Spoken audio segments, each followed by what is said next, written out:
The use of the novel system, which was essentially an operational test, was carried out in response to the decisions made by the United States and their allies. And the further actions will be considered and decided based on what we see from them. The further course of action will be determined based on the threats to the security of the Russian Federation. We believe that we have the right to use our weapons against military facilities of countries who allow their weapons to be used against ours. And in case of an escalation, we will act as decisively in a mirror fashion.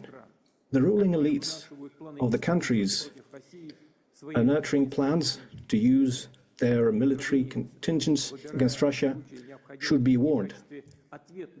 So, once again, it is not Russia, but the United States who have destroyed the system of international security. And they are trying to preserve their hegemony and stoking a global conflict. We have always preferred, and we still prefer, to resolve our disagreements using peaceful means, but we are prepared for any scenario. And if anyone has any doubts, they shouldn't. There will always be a response. Hey guys, got those World War III blues again this week. Looks like Biden has made the situation worse yet again. We got Matt Wilk on the show tonight. We're going to talk about a lot of things. We got some cabinet picks to talk about, some legislation, and an amazing decision from the Michigan Court of Appeals regarding Kristina Karamo and her bid to retake control of the Michigan parts. We had a lot to talk about this week. But yeah, how you doing, Matt? In light of that that warm and fuzzy cold open we just had there. Yeah, that's there's things are changing, and it'd be interesting to see how it's perceived by all these various countries and how they see what we're willing and not willing to do. Yeah, I mean, I would start with this point. Even if Putin is 100% in the wrong, they're a fucking nuclear superpower, and we ought to be worried when they're like saying, "Hey, this is the weapon we're going to kill you with if you keep attacking us." I mean, but I don't think he's wrong. We attacked Russia with American weapons on Russian soil. Imagine if Russia did that to us. Because these weapons, they say, we're going to give Ukraine's permission to use our weapons.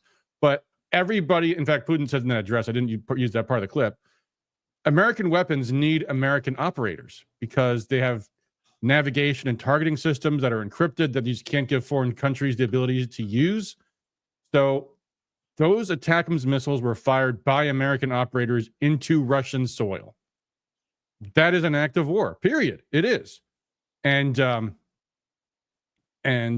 don't think anybody, I certainly had no idea that was how Russia was going to react to it, was with this this test of this new weapon, which, to be clear, because there's been a lot of confusion this week, it was not an ICBM, just an intermediate range multi-warhead nuclear capable missile. That's all. that targeted this huge weapons facility in Ukraine, in Dnipropetrovsk, it's called. Giant military facility. It's been hit before, but not by anything like this. And if you think about Russia might have done, I thought it was going to be one of two outcomes. Either they did basically nothing and just took it, the ATACMS, and that would have just made them look weak, and they would have just fanned the flames of, oh, Russia is a paper tiger. We can keep attacking. Let's attack them some more.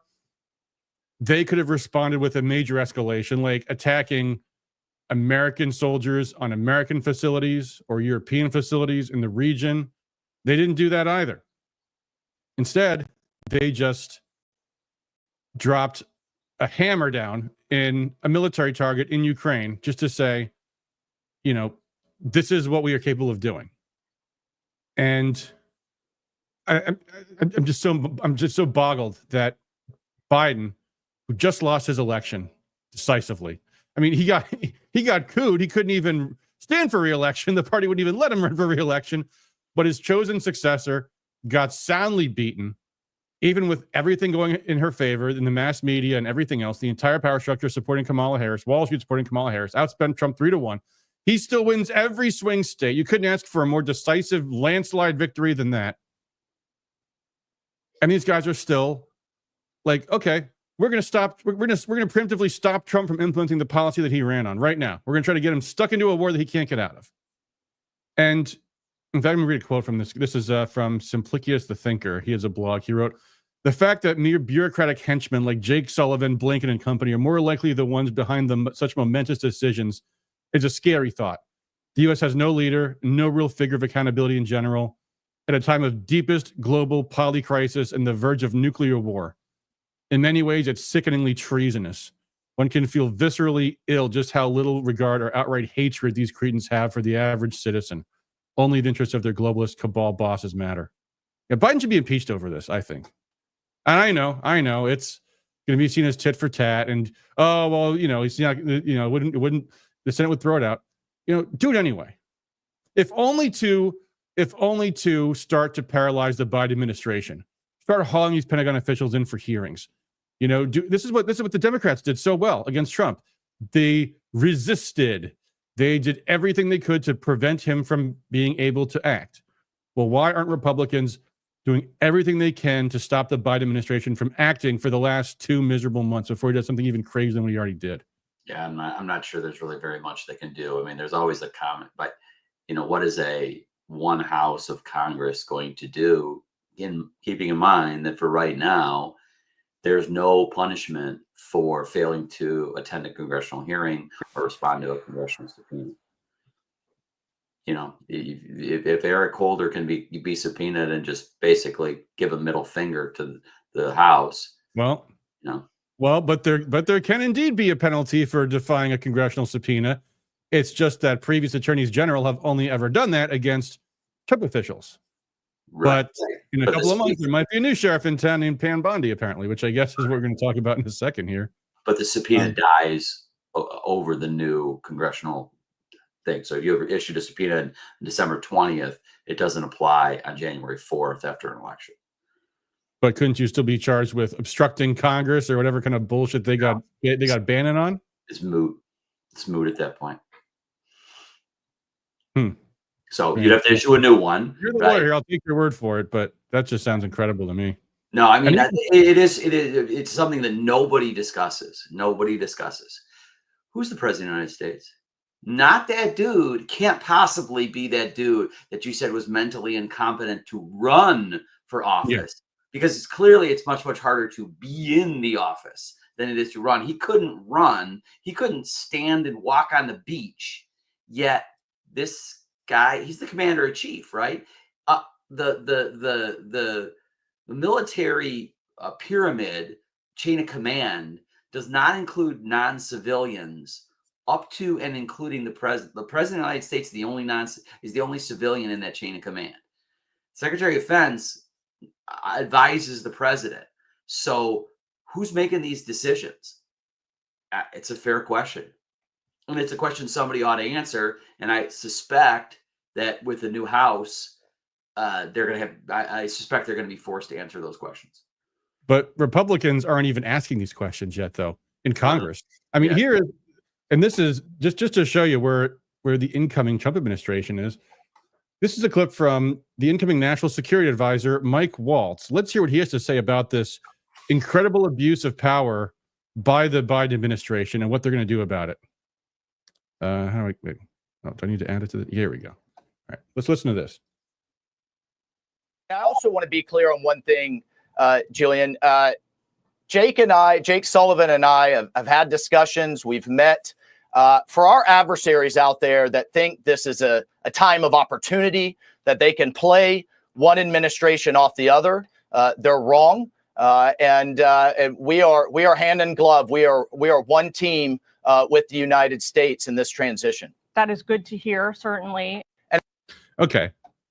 We are, according to Mike Waltz, incoming National Security Advisor, working hand in glove with Jake Sullivan. Hand in glove. I mean, that expression alone is shocking. Because the expression is not hand in glove, it's hand in hand. You work hand in hand with somebody. When you're working hand in glove, that's the expression you use when you mean you're working with the black leather gloved fist of the establishment, of Big Brother, of the fucking Nazis. That's what that saying hand in glove means. So who's wearing the glove? Mike Waltz, is it you or is it Jake Sullivan? Who's wearing that glove? There's the possibility that he didn't know the words he was saying. That's always a possibility. He's too ignorant to what that saying even means. You know, But fine. So what? Fine. I'm working hand in hand with the Biden administration. That's the message he wants the American people to hear right now. We're working hand in hand with the Biden administration as they bring us to the brink of World War III, nuclear annihilation, hand in hand. Yeah, that's the message that it's, you know, the interesting thing I read was, you know, Trump had the benefit in 2016 if people thought he was crazy. And he tried to play it off and like, hey, I'll bring out this guy and this guy wants to go to war and I want to make a deal. But when you read about it, they thought he was nuts and they were afraid of what he would do. And he followed through with some of those things in a good way, you know, with Soleimani and things like that, where you could do something that was so nuts that the other side didn't want to do anything. Now, the interesting one is, from my perspective, I look at it from the economics. It's winter coming soon. And he has indicated that he's very interested in exporting liquefied natural gas to Europe. Every cubic foot of LNG they buy from us is not one they buy through Nord Stream from the Russians. So is that the way to cramp down? And I don't know. There's so many thoughts. Yeah, I mean, it's gonna screw over Europe, but who cares about them? I certainly don't. If they're gonna sell our LNG to Europe, fine. Well, I mean, if Germany wants to buy the gas from us, how much does it cost to ship natural gas across an ocean? Apparently not very much. Apparently, I mean, that's a thing, and we have so much of it. We're happy to do it. I think that the multifaceted nature of it is like, because I think some of these countries, you know, they don't care about the Ukraine either, right? And they'd rather buy cheap gas. And when you do it financially, go back to 1987, you read Art of the Deal. That's what he would do, is you kind of restructure it so that you become the preferred option. Yeah. And does it result? I mean, it worked between 2016 and 2020, and other stuff happened. And then, of course, Biden comes in, and we're all smarter than everybody else. And then there's wars on all these various fronts, and there's mess to be cleaned up for sure. Well, anyway, we've got some shakeups in the Trump cabinet picks to talk about, and then we got a bunch of new picks that came in this week. The big story, of course, this week is that Matt Gaetz has dropped out of the running for Attorney General. There'd been a lot of discussion about whether or not he would be able to either get through Senate confirmation, or if those could possibly be bypassed through some kind of recess appointment or something like that. But this is the story right before he dropped out, which was that the House Ethics Panel was threatening to release this report on his sex crime allegations, for which he had never been charged with anything whatsoever. So never mind all that innocent until proven guilty stuff. Lots of reasons to think that it was a setup, of course, but without getting too deep into it, it wouldn't matter, because that's not how this game works. You just dirty them up with allegations the same as they did to Trump, of course.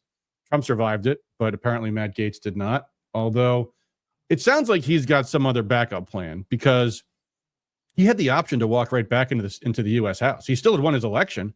He had dropped out of this term, but that doesn't mean he's still not entitled to take his seat in the third. But he has said, I will not be returning to Congress, which also seems to mean he's not expecting anything from Governor DeSantis for a Senate appointment either. He's got something else he's thinking about. No, I think I think a couple of things. He resigned. He was one of the only ones that resigned immediately. Like Elise Stefanik did not resign yet. So the period of time before she's confirmed, the Republicans have one more seat in the House in that majority. Okay. But he didn't. He resigned immediately because he doesn't want to be in Congress anymore. He wants to make, and he will, I'm sure he will. He'll make money on the podcast circuit, on the speaking circuit, all those other things. He'll be on OAN or some of these other networks as a show host. Hey, if George Stephanopoulos can do it, so can Matt Gaetz. So I think he looked at that and said, I'm done with this. I'm done with being really pulled around by 230 other people. And that's not how I want to run my career. So I think he made that determination where, look, I'll be AG, and if it works, great. And if it doesn't, my fallback's really, really good. I'm going to go on that circuit. And that's what I think he did. And he throws a huge solid to his person from the same state as in Pam Bondy, because now you can't go after Pam Bondy for anything. Now she walks in, and people have posted things, and she was this or that, whatever. I don't really care, but she's tough, and she is not gonna do lawfare, and she is gonna investigate lawfare. And I think those are that's a big step. Well, as far as not doing lawfare, I hope she does go after Democrats for the actual crimes they do commit, and somehow always get, no one ever prosecutes them, because that'd be a bad look for Republicans, because they care so much about that. Now, I will say, as far as Pam Bondy goes, I think in a lot of ways she will be excellent. She was great as Attorney General of Florida. She was great as Trump's defense counsel in the first impeachment. But I would be remiss if I did not point out that she did, in fact, very publicly go on the record in support of red flag laws. And there's actually a clip. Dana Loesch, or is it Lash? I think she used to work at the NRA. Yep, posted it on her Twitter feed, which is funny because the NRA used to have no problem with red flag laws, but they got kind of shamed into going after them. But if you want, you can watch, and it's on our X feed, of course, now, where you can listen to her eloquent defense of stripping your right to bear arms without due process of law. So there is that, and for that, we do have this tier list we've been keeping with our various cabinet picks / administration. Obviously, there's not all cabinet level posts. Regrettably, Matt Gaetz has to come off of the S tier. No, off of the S tier, because off of the list altogether, because he has withdrawn. Now Pam Bondy goes up. I still think, she will be loyal to Trump. So I would say A or B tier. I think definitely the red flag issue keeps her out of the S tier, but I don't know. What's your thoughts, Matt? A tier, B tier? What do you think? I put her with Caroline Levin, the B tier. Like, I don't think she's as solid as, like, if you got Tom Homan in the A. Yeah. Tom's an ass kicker. And if you narrow it down to what they're working on, their individual issues, you can kind of, like, there are some that are going to be better than others. But the interesting thing about that clip, though, and people kind of got to remember this, she's sitting next to Donald Trump. Yeah. She is doing the policies that Donald Trump supports, not the policies necessarily that conservatives support, and they're different. So it's okay for us to, like, hey, we prefer this versus that.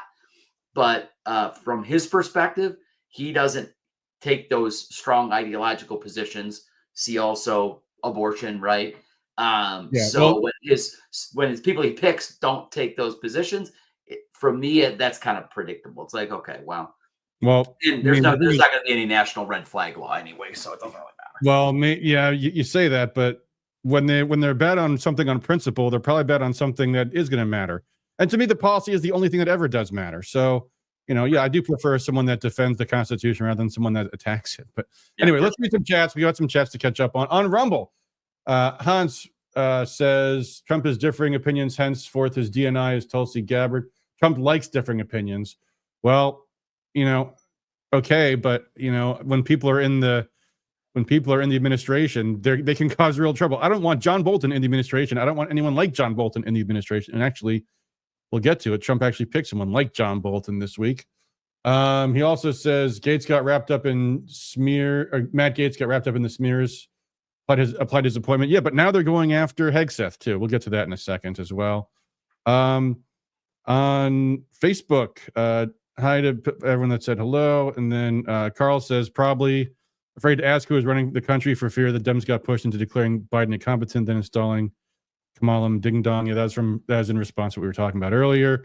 Patty says, and you're welcome to come on, Patty. Same link as usual. I disagree. He could have stayed in Congress and still done podcasts just like he does now. Yeah, the thing is, I hope he's got some kind of alternate position lined up, perhaps some sort of special prosecutor thing that's going to be in the works, because honestly, I think unless all he really cares about is his income, which I don't think Matt Gaetz does care much about his income. I don't think being in the media is nearly as exciting for people as they think it's going to be compared to being in Washington and being, an actual member of Congress or a senator or a White House official. That's real power. Being in the media, you know, I mean, even on a big network, you're one talking head out of a million of them. But I don't know. We'll see. We'll see where he ends up with. I don't know. Anyway, so we've got some other news in the White House picks this week. We just talked about Pam Bondy. The other big story was Pete Hegseth. They're now that they've knocked out Matt Gaetz, they're going after Pete Hegseth with these sex allegations. Matt, you mentioned there was some program that you listened to this week that really went through this. Although I would just say, right from the get-go, the official story is that a married woman in a hotel where she was staying with her husband and children went to Pete Hegseth's hotel room with him, where he allegedly raped her. Now, there's only one reason in the world why any woman ever goes into a hotel room with a man that's not her husband, unless you have sex with him. Yeah, so how did this rape happen exactly? This story does not add up to me in any way. I will, and far be it for me to plug somebody else's podcast on a podcast, but I don't mind. Megyn Kelly is a very accomplished attorney. She has a strong position on this stuff, all the way back to Kavanaugh and even further back than that. I highly recommend you listen to either or both of her Friday, as in 2 days ago, podcasts on this topic, where she goes into great detail about the matter. The story does not add up. There are holes in it, so many holes that, in her words, the liberal prosecutors in Monterey County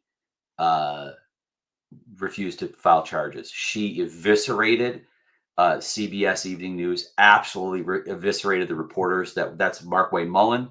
He's the senator from Montana, I think. And she absolutely eviscerated these reporters going after him because they had not. She said, "I read the police report," and Megyn says, "Did you?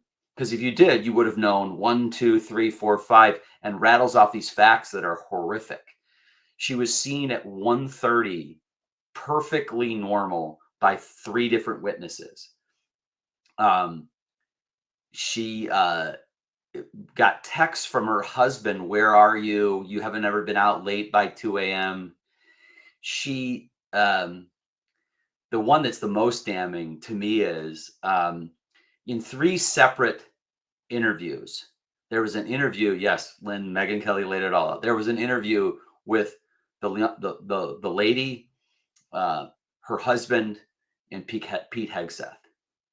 And Pete Hegseth said, "She told me she was going to tell her husband she fell asleep in a friend's room." And the husband said, "She told me she fell asleep in a friend's room." And she told the police that she told her husband she had fallen asleep in a friend's room. And I'm sorry, that's not there. A lot of I don't do this for a living. I don't do sexual assaults. I know there's all kinds of things that cause people to or not to do it. But there are a lot of pieces that do not fit together here, such that there was no charges. Not only were there no charges filed, but the report was not sent to the DA for review for charges. That's how. Yeah. That's how the not bar. even a chance this is a good. Yeah, not even a chance this is a credible story. And what ought to bother conservatives or please them, depending, right, is that feels like being in a time machine. This feels like deja vu.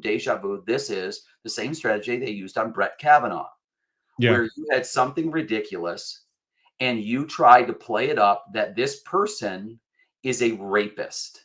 That is a very severe charge. Now, it's like when the Babylon Bee had the story before the Republican National Convention. 30 women have come forward to claim that whoever Trump's VP nominee turns out to be raped them 30 years ago. Right. And you don't get that again.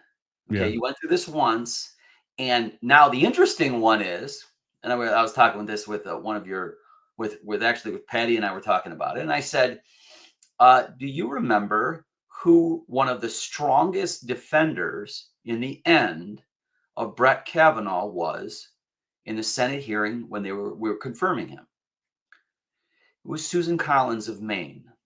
And Susan Collins spent 20 minutes or half an hour going through her vote. and she went through the testimony and basically said, I don't believe it. I'm sorry. I can't believe that this stayed in the back of your mind for 30 years and then came to the forefront just so happens when he goes to the Supreme Court, not when he went to the district court where he was appointed, or the Court of Appeals where he was appointed, only when the Supreme Court. And that's the same person who they're going to go to. And I'm sure Team Trump is going to say, does this sound familiar? That you're going to take this guy and there's so much of it. It's a long, I was actually did, 6 barrels of leaves while I did this. It's a long thing, but she goes through it in such great detail. And her main complaint is, hey, media, did you really read it? Did you really try to put it together? Because it didn't sound like you did. And who knows? Yep. The other one getting attacked all week long now also is Tulsi Gabbard, of course, because they are scared to death of the woman who was falsely accused of being a terror threat herself from being put in charge of the as director of national intelligence. So there's all these BS insinuations coming from swamp people, CIA people, well, Nikki Haley, of course. This is what I'll say to you, Adam. If I came out, and I don't care who's on the other side of the card, and I said, this guy on the other side of the card is someone that John Bolton hates, does that make it more or less likely that you like them? Of course. Absolutely. Right. Yeah. So, John Bolton said, can't have that. Yeah. Like, okay, great. Thank you. That's another excellent. And then conversely, the other big story this week was all these people coming out, all these swamp creatures coming out this week to endorse Mike Rogers for FBI director. You had, was it Brennan or Clapper was on the news this week? But then this story came out actually, and we've talked about Mike Rogers' swampy ties on this program multiple times, but this is something WikiLeaks published this week that I had not even heard of, that the former FBI head aspirant, former Congressman Mike Rogers, was a co-founder of a deep state never Trump group called the Alliance for Securing Democracy. There's an Orwellian name for you. Founded in 2017, became a central player in the efforts to tie President Donald Trump and his supporters to Russian interference in the 2016 election. Among its co-founders were Mike Rogers, former Republican congressman, of course we know who that is, Michael McFaul, Michael Chertoff, Michael Hayden, all people who were part of that Russia collusion hoax. These figures with deep ties to the intelligence community and bipartisan opposition to Trump were instrumental in advancing the Alliance for Securing Democracy's agenda and its controversial Hamilton 68 project, which was a tool to track Russian disinformation, targeting 600 Twitter accounts, many of whom were just Americans who were essentially dissident reporters, people who didn't believe the prevailing narrative about Russia, people like me, although I was not on their list, but, funded by the usual people like the German Marshall Fund, the National Endowment for Democracy, which is a nonprofit arm of the State Department, both of which are closely tied to the intelligence community, long promoted foreign policy agenda at odds with Trump's claimed policy of reducing U.S. intervention abroad. So Mike Rogers was actually a founding member of a key never Trump group. However, fortunately, this also came out this week. Dan Scavino, who himself is in Trump's in Trump's White House as, I want to say, assistant to the president, and I believe deputy director of communications, I think, says he just spoke to President Trump regarding Mike Rogers going to the FBI. It's not happening. In his own words, quote, I have never even given it a thought, Trump says. Not happening. So that is the best news all week as far as, in this case, a cabinet non-pick, I would say, that it looks like Mike Rogers has been ruled out. So I am breathing a sigh of relief about that. Yeah, that's an interesting one because there was some discussion on the same podcast about Kash Patel and how that will absolutely come after him in the same exact way. But we'll see. If that one's still open. That card hasn't been played yet. I would say I'm a little agnostic on Kash. I know everyone really loves him, although who hates him is Scott McMahon. But I think that's only because he's in like the Michael Flynn orbit, which I'm not entirely sure he's in his orbit exactly. But I don't know. If you guys have seen the movie The Plot Against the President, it's a very sympathetic film towards Michael Flynn getting drummed out of the White House, and Kash Patel features kind of prominently in that. But I don't know. He certainly seems like he's a Trump loyalist, and very, very much opposed to the swamp overall. So anyway, we don't know. Other than that, according to Dan Scavino. It will not be Mike Rogers. We don't know anything more about that. But there have been some other new Trump picks this week. So let's get first to this guy. Sebastian Gorka has been named Director of National Security Policy in the White House. Or hold on, maybe his title is Deputy Assistant to the President and Senior Director for Counterterrorism, I think is his title. So if you don't know Sebastian Gorka, it's this guy. And here is a clip of him recently with his brilliant analysis of how to handle the situation in Russia. Here we go. I'll give one tip away that the president has mentioned. He will say to that murderous former KGB colonel, that thug who runs the Russian Federation, you will negotiate now, or the aid that we have given to Ukraine thus far will look like peanuts. That's how he will force those gentlemen to come to an arrangement that stops the bloodshed. Oh yeah, that's how we'll handle Putin. We'll threaten to give Ukraine all of our money. We haven't given Ukraine enough money. We will give Ukraine all of our money unless you negotiate with the Ukrainians, who, by the way, have said they will not negotiate with Russia. So that's his plan. Yeah, I can conclude from this that Mr. Gorka does not have children, because he basically described how you negotiate with a 2-year-old. You know, Yeah. I will give you, they want one lollipop in order to stop screaming. And as you're reaching to the lollipop, then the child says they want 2. And your strategy is, I'll just give you more and make that. Okay. I don't, you know, you got to ask yourself, like, who's going to be in the ear? Who's going to be kind of making these net security is a big thing you've been talking about on this podcast a lot. Yeah. Who's going to be helping make those decisions? You know, I don't know. Why would Trump put a guy in his own ear who is a complete idiot, who has no clue how any of this stuff works at all? And Sebastian Gorka has like no credentials for this stuff either. I mean, he's not well respected. He's like gotten like, he's written like no academic papers. His books are, he's written 3 books that are all just kind of like generic red meat neocon garbage. He's just like another Lindsey Graham. I have no idea what anybody in the Trump cabinet would see in him that would recommend him, that would say, oh yeah, let's bring in this guy. He's got a lot of really great innovative ideas for how we're going to deal with Putin. Here's what we're going to do. We're going to threaten him even harder. And our threat will be, we will sanction you more and we will fund Ukraine more. Like, that'll do the trick. And of course, he's, you know, completely fanatical about Israel and all the rest of this stuff. There's no America. He has a show called America First, but like, then he sells like, he has a t-shirt he sells with a picture of Trump on the, you know, at the wall in Israel and all that kind of stuff. But yeah, not exactly an America Firster. I don't think this guy, that makes no sense. I don't think this guy's any clue how things are going to be done. He can go in the F category. Yeah, the only reason I might not put him in the F category is because at least I don't think he's going to actually stab Trump in the back, as Mike Waltz and little Marco will do at the first opportunity. So we kind of have the D tier, which has a 0 in there %. The D tier is reserved for terrible picks, but at least they probably will be loyal to Trump. Okay. But who knows? He might well deserve an F. I do agree with you, by the way, with Pam Bondy. You know, I was saying A or B probably for her, and my instinct usually is, when in doubt, put down. Actually, yes, Sebastian Gorka is incredibly stupid. I'll put him in the F tier. I'll go with you on that one. So he'll be above Mike Waltz and little Marco, though, at least for that. But yeah, I'm not thrilled with that pick at all. And we got another one. We have another one. Alex Wong has been named Assistant to the President and Principal National Security Advisor, which I think somewhere else I read Deputy National Security Advisor.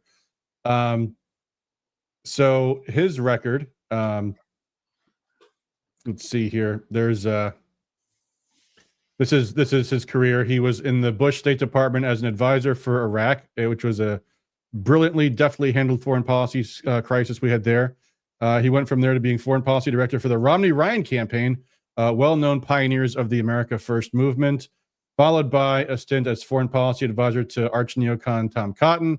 And then he went on to be assistant secretary in the Trump/Pompeo State Department. Most recently, he's with the Hudson Institute, where he writes brilliant policy papers like this one, Competition with China, Debating the Endgame. And this is for the Ronald Reagan Presidential Foundation and Institute, published by the Hudson Institute. He's got lots of brilliant ideas for what to do about how we're going to combat China. And the main thing is we need to stop China somehow. We need to restore the reciprocal principles of the world trading system, halt China's massive theft of intellectual property, place controls on strategic technologies. And how do we do all that without, like, somehow stopping China physically from doing these things? Well, who knows? But the point is, it's legitimate. Obviously, this is not any kind of malicious intent. It's just that, China's not listening to us. So these are actions that fall totally within our rights to do. So what we're going to have to do, apparently, is, create legitimacy dilemmas for the CCP, the Communist Party of China. It's actually the CPC, but whatever. So obviously the Chinese are not going to like this. They're going to accuse us of undermining their society, which is like, the exact thing that Alex Wong is saying we should do. That's not the reason to halt these policies. In fact, actually, the proliferation of legitimacy dilemmas for the Communist Party in the economic, security, international political realms will be the clear metric of whether the U.S. strategy is working. Well, I guess the strategy we have now is not working because the whole world's liking China more and more. And so actually, we should be prepared for a level of tension, regional destabilization, and yes, possible conflict that we have not seen since the end of World War II. I deliberately say World War II and not the Cold War because the risks that lie ahead are more worrying than those that existed in the Cold War. Yeah, the nuclear annihilation thing is not that big of a deal. More importantly, we need to ensure that we have a competition with China that we're going to win. And if that means, global conflict, regional conflict, world war, bring it on, this guy says. And this goes on and on and on. This guy thinks he's a genius. Look, it's like chess. It's like 3D chess. So that's what we're going to do. Yeah, we need to do what we can to provoke, military aggression with China. That's going to be a great policy. So that is Alex Wong. He is the new incoming neocon who will be also whispering to Trump's ear as his assistant in the White House and a principal national security advisor. So presumably right there with Mike Waltz. I think I'll put this guy right here in the F category too. He seems like a kind of guy who's going to stab Trump in the back too. He's not America first in any way, shape, or form, as far as I can tell. So this is what I say about all these discussions and things. I follow more closely sports, and in my 40 plus years of watching sports, I've never seen a coach lay out his strategy in writing before the game. Ever. I've never seen, what we're going to do? We're going to run this and we're going to run that, and these are the plays we're going to run. You never say that because you have an opponent who reads what you say. Yeah. So whenever I see someone write a paper that says this is what our strategy ought to be, you're like, boy, I don't think I want to advertise that. Yeah. I'm pretty sure the Chinese Communist Party, as he calls them, not the CPC, have probably read this paper. They probably know who these people are. I'm just guessing, since we're talking about them on this show, probably the Chinese are looking into who these people are. And I think the reason why Trump likes these kind of people, it's like when he was talking about John Bolton. He's like, yeah, if we show China how tough we are by putting all these crazy China hawks in the administration, they're going to be more inclined to view us as, and this is, I forget who it was that suggested, there's a value in other countries thinking we're kind of crazy. That was Trump said that. Trump said that the reason why he liked having John Bolton is because the Iranians thought we would go to war with them, because he was just, well, maybe I should listen to John. Yeah, definitely Trump did say that. I think someone else said that too. It might have been LBJ or somebody. I don't know. But anyway, it's there might be a downside to the whole world viewing us as a determined enemy whose mission is their strategic defeat. There might be a downside to that. I can't imagine what it might be, though. Anyway, let's get to some happier picks. At least we got to put one good one on the board.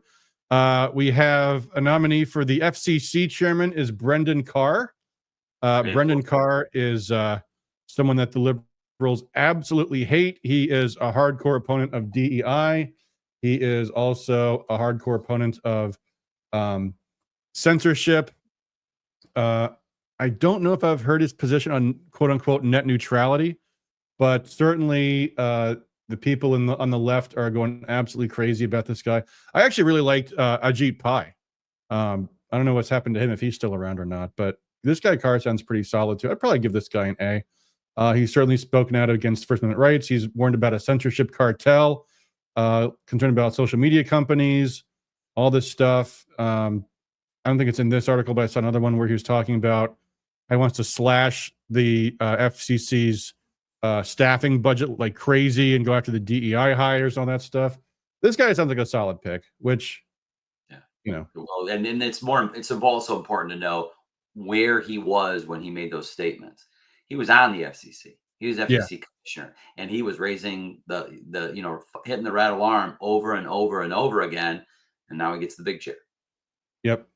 So I think I'll put this guy in the A tier. I think he's solid. I'll put him in the middle of the A tier. Next up, we have Mehmet Oz for Center for Medicare and Medicaid Services. I don't know even what to make of this guy, honestly, other than that he managed to lose a race to a bum U.S. Senate race in Pennsylvania. Obviously, that's an oversimplification. There's a lot of things that go into a U.S. Senate race, but I remember a lot of people had concerns about Dr. Oz, even when he was just running for U.S. Senate. He had some issues with, he was talking about gender surgeries and stuff like that. That's right. Yeah, that's right. I don't like the guy. I don't trust the guy. I would say at best he's a C, but I'm inclined to put him in the D category, to tell you the truth. That's probably correct. Because I don't know why. I have no idea why he would be picked, other than maybe because he's been kissing Trump's ass. Other than that, I see nothing redeeming about him. We have Howard Lutnick for Commerce Secretary. He apparently really wanted to be Treasury Secretary, and Trump said no. He was going after the other guy we'll get to in a minute, Scott Bessent for Treasury. I don't have any strong opinions about this, honestly. He's a Wall Street guy. He's a buddy of Trump's. Apparently, that's his big credential, is he's a buddy of Trump, so therefore he'll be loyal. I'm kind of like meh on this. I'd probably put him in the C tier. I don't think it's really that instrumental of a thing. No. Commerce doesn't do as much as you would think. Yeah, I don't think the commerce is that important. And you know, he's a friend of Trump's. He'll be an ambassador to the business community. Whoop-de-doo. It's hard to screw that up. And he's a friend of Trump's, but it doesn't mean he's MAGA. So whatever. We have our own Pete Hoekstra for ambassador to Canada. I would just say, I don't think this matters all that much, honestly. You know, unless we have some issue with I don't know, Canadian truckers again, and I don't know if Hoekstra is going to be the one to demand Canada offer that America offers asylum to Canadian refugees coming across the border from Canada. I'll probably put this guy in a B tier. He did good for Trump in the election this year. I mean, he's not in it. Being ambassador to Canada, it's not like, I mean, obviously I don't like some of the things he's done in the past with the Patriot Act when he was the Intelligence Committee chair. His recommendation of Mike Rogers was not a good one for U.S. Senate, but he's probably pretty harmless as ambassador to Canada. I'm sure he'll be fine. We'll probably never hear from him for the next 4 years. So, your thoughts on that? No, probably. He did a great job in Michigan. He did a great job restoring the party. Yeah. We're going to get to that shortly. Yeah. But for that to be the ambassador to Canada, he'd already been the ambassador to the Netherlands. So good for him. Congratulations to Pete Hoekstra. See if you can see the similarities between what's the guy's name, the premier and Castro. See if he actually looks like Castro, like they say he does. Oh, Trudeau, Justin Trudeau. Yeah. It would be really fascinating if the other. He looks just like Justin Trudeau and nothing like his official father, Pierre Trudeau. Well, the one that's interesting is that if I believe they have an election in 25 or 26, and the other guy is phenomenal, Paul Poilievre or something like that. If you just Google Paul Poilievre Apple, he has this thing. He's on like a Canadian farm, apple farm, and he's eating an apple in this press guy's face, just carving him into little pieces. And every time the press guy would say, well, people are saying, and he'd interrupt him and say, what people? Who? Well, I'm sure there's somebody that's saying, oh, did you talk to somebody? If you did, yeah, oh God, it's the best. Just smashes it, rips the guy into little pieces. The point of the guy's like, I don't know what to say. Like at the end of it, it was great. Great video. Yeah. Yeah. So anyway, I think B tier is fine for Hoekstra. I think if you to be in the A tier or above, you'd have to be like going hardcore against some of the Canadian policies like the lockdowns and things like that. But whatever. And you have to be consequential too, in my mind. You have to be consequential. Yeah, I think it'd be very consequential. Kelly Loeffler rumored, not officially, tapped for ag commissioner. I don't get it. Now Kelly Loeffler, people might not remember this. Trump kind of campaigned against her when she was running for re-election in 2020 because Trump was so mad about the election that when they had the Georgia special election, he was telling people don't vote in the Senate election in the special because that they're rigging the election in Georgia. And I think he actually damaged her and the other guy too. There's another one in that same race that got both Ossoff and the other one Warnock, in. Yeah, who's the other one? I don't remember who it was. Ossoff and Warnock are the two Democrats, but I forget who the other Republican was. But they and both that was after Ossoff lost his congressional race in a miserable fashion. That's how. But look, he came around. He made his peace with Brian Kemp. He won Georgia by a lot. He pushed all these counties to the right. And I know Democrats were sort of salivating over the senatorial map. And then they woke up and started saying, uh-oh, because there are more Democratic senators in states that Trump won than the inverse. Yeah. Although honestly, like Department of Agriculture, like I want someone like Thomas Massey, who's like absolutely outspoken about the right to farm, about freedom to consume raw foods, things like that. I've never heard anything remotely like that from Kelly Loeffler. Yeah, it's an interesting question because there's overlaps of these things. So the Department of Agriculture is USDA, right?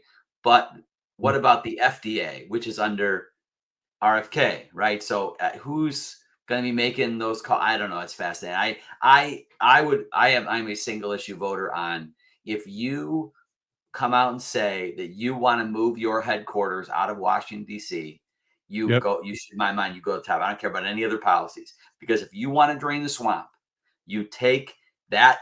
The Department of Agriculture should be in Iowa or Nebraska. Yeah. And move it there. And then see how the swampy people who want to go from one department to another department, to a lobbyist, to another thing, that will stop that. When you start moving those departments around, and this guy who's lived in in a Falls Church his whole life, and now he has to move to Iowa, good luck, pal. I'm actually being corrected by chat. Patty says Brooke Rollins got agriculture, but then John C. King says David Perdue, and then Patty says Purdue. So is there an update here? David Perdue was who? Perdue was the Republican. So Brooke Rollins is agriculture, the nominee for agriculture then? Okay. Well, I don't know anything about her off the top of my head. Yeah, that's her. Okay, so it's official. So so there's no point putting Loeffler on the board because she didn't get it. And we'll come back when we look into Brooke Rollins a little bit more. So let's just move on then, I suppose. Thank you, Patty. Thank you, chat, for your help. Next up, we've got Russ. Is it Vought for the for Office of Management and Budget, or is it Vote? I just saw his interview with Tucker Carlson. I can't remember how to pronounce it. Yeah, I think it's Vote. I think it's Vote. Vote. He was brilliant on Tucker's channel.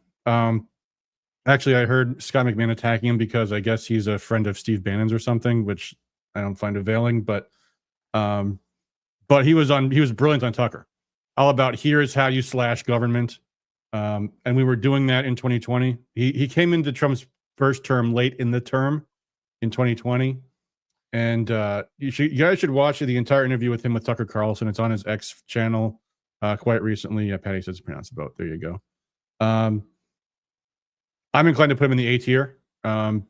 He has been tested because he was already in the administration once. And at least from what he was saying, he sounds like he's someone that's very determined to implement the Doge agenda. And the Office of Management and Budget is going to be absolutely critical in the mechanics of how you remove a lot of these bureaucrats. So I like the guy a lot. I'm inclined to put him in the A tier. Oh, yeah. I mean, that is the biggest. I said this to, I don't know, maybe to you, someone else. I said, look, if he does 10%, Trump does 10% of what he has promised in that regard. It will be the biggest change to our government in 50 years. Yeah. And OMB is critical for it. The novel interpretation of the Impounds Act is critical for it. And I want to see each and every one of these people. The first thing that they do is they go in and say, do your regulations comport with the standard of West Virginia versus EPA, which is the major questions doctrine, and the standard in Loper-Bright. And if they do not go into court and say, it's called confessing error. So basically a governmental body can walk into court and say, whoops, we erred. This is not valid regulation. It's not APA. It's not issuing a new regulation. It's not even an executive order to get rid of a regulation. It's a legal act to say, you are bad, we screwed up. And this, to your point, Adam, you raised this earlier. How do we do what the Democrats do?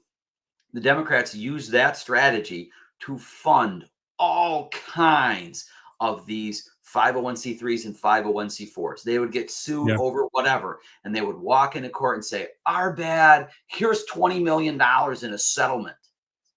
And now I'm not in favor of that, even to Republicans. I am in favor of them walking in and saying, yeah, you know, we have 867 regulations in the Assistant Secretary's Office of X. We found that 853 of them do not comport with the statute. So if Congress wants to pass a law that does this or that, we'll listen to it. But failing that, these regulations are no longer enforceable. Yeah. All right, let me read some chats here. Jay Mashad says, lots of D's and F's. Is this cabinet worse or better than Trump's first term? I guess we'll find out in a couple of months. Well, that's what grade would I give his cabinet? It's saying I. Incomplete. You don't know. You wake up and all of a sudden one of these guys that's in the F category really hammers home this great principle. I'm for it. Congratulations. Other way around, that could happen too, for sure. Yeah. Remember when Trump first got elected? Well, here's the thing. There's two aspects. First is, compared to 2017, a lot of the people Trump appointed, we didn't know. And Trump didn't know either. Like Rex Tillerson for Secretary of State didn't get that one at all. You had Jim Mattis. I think Mattis was even the first one, but there was somebody else in there before him. Mm-hmm. A lot of people we didn't know. I don't remember being thrilled with any of his picks early on. And I'm sure Trump wasn't either, because there's a lot of turnover. Yeah, because people didn't know what they're getting into. Now, no one can walk in and say, oh my God, he appointed me as Secretary of X, and then he attacked me when I didn't do exactly what he wanted. Yeah, that's going to happen. I would just say in general, with the way things look at this point, I think things are looking very bright domestically on a lot of the generic stuff that Republicans are often good at. Like, it shouldn't be a surprise you get someone good for FCC or EPA. And thank God I think someone good for borders are, although maybe not so much for Homeland Security. But in general, where I think his administration looks like they're going to be really, really bad is on foreign policy. And that's very dangerous, because that can drag down his whole administration. If he gets sucked into fighting stupid wars with China and Iran and Russia, then it's going to be a failure no matter how good he's doing economically. So, because that's where all the money's going to end up going. So we'll see. But I think, we'll see. We won't really know until after he takes office what happens. Looks like we lost Matt's video. Hopefully he comes back soon. But let's, in the meantime, a couple more chats on Rumble. Slipwuzzle says, you're too generous with your grades. The best grade I'd give any of them is a C. Okay. But I think some of these guys go a little bit better than that. But maybe you'll be right. We'll have to revisit this like in the middle of next year and see where things go. Hans says Gorka should have been named ambassador of a country we do not care about. I like that idea. Or just nothing. Nothing is a good idea too. Also says FBI headquarters to Alaska or Guam. And he also says, with Hoekstra leaving, who's going to be in charge of the Michigan GOP? You're getting ahead of me, but actually, maybe we should talk about this now. We can take a break from the cabinet stuff and talk about Jim Runstead has announced he is running for Michigan Republican Party chair. That just came out a day or two ago. And I don't know who else might be running yet, although the rumors are Scott Greenlee is going to probably run, but that has not been announced. It's not official, not confirmed. As far as I know, Senator Jim Runstead is the only one who's announced as of now. And I think Jim Runstead would actually be probably a really great chair for a lot of reasons. Number one is there's no question he is deeply conservative. I mean, he is often just going off the rails on what the Democrats are doing in terms of keeping people informed. His Twitter X account is like very lively, talking about all the extreme stuff. He's also been vocal about some of the bad things Republicans have done. He's not afraid to go there. I think as a state chair, he would probably, he would not be attacking his own party. But the thing about Runstead that makes him very different from most other strong conservatives is he is really good at raising money. He knows how to do that. He knows how, and in fact, Jim told me this once himself. He said, there's two kinds of fundraisers. There's the kinds who are in the club and can just raise a lot of money just by asking their friends for it because they're part of the same group. And that's going to be people like Bobby Showstack and Terry Lynn Land. And then there's people like him who are not in the club, but know how to close the deal and that are just very good at making the pitch and holding firm until they get the donation. He knows how to raise money, and that's something that is actually rare among conservatives. And he knows how to raise money in a very particular way. And the particular way is he is not a member of the Billionaires Club or multi-millionaires club. And he has the ability to demonstrate to potential donors that by electing Republicans, you will get the results you want. And that those are in broad policy principles, not like handouts and giveaways as it is previously, because he never had the authority to do that. He was never in the driver's seat where he could say, I'm going to dangle this or that in front of you. He was always sort of like, I'm a conservative Republican senator, but I think that if we have more stuff on our side, we can help you out. As an example, he has been going crazy, as many people in the House and the Senate have been, on wages, on the new Minimum Wage Act that is going to eliminate the tipped wage. So you went and you added to your potential donor base 10,000 restaurant owners in Michigan who are now going to have to go to their staff and say, I'm sorry, I know you were getting $3.25 an hour plus all your tips. Now you're going to get 10 an hour, but I take half your tips. And they're not going to like that. And they're going to end up firing people, and it's going to get worse. And servers are going to be replaced with glorified bus boys. You bring out your food and it's wrong and all that. So he's raised money in a very different way than other people have in the past. And I think that's going to be necessary. Yeah, I think Runstead is genuinely conservative. And yet also he knows everybody in Lansing and knows how to play the game. And he does it well. I think he would be a very good consensus pick in that regard, that he's one that could work well with both camps and bring some much needed harmony to the party. I think I think that's right. Because he's a strong conservative. He's also a professional. And he's always been self-sufficient too. Like when Pat Colbeck was a state senator, he had the leadership had to give him hundreds of thousands of dollars to help him keep his own seat, because he didn't know how to raise money for himself. He didn't know how to hold his own district. Whereas Runstead does know how to do that, and he has been self-sufficient, and he's won some tough races. Yes, correct. All right. Anyway, getting back to our little chart here, we've got a few more to go through. Let's try to move it a little more quickly here. We're going to be here all night. Let's see. We have Scott Bessent for Treasury.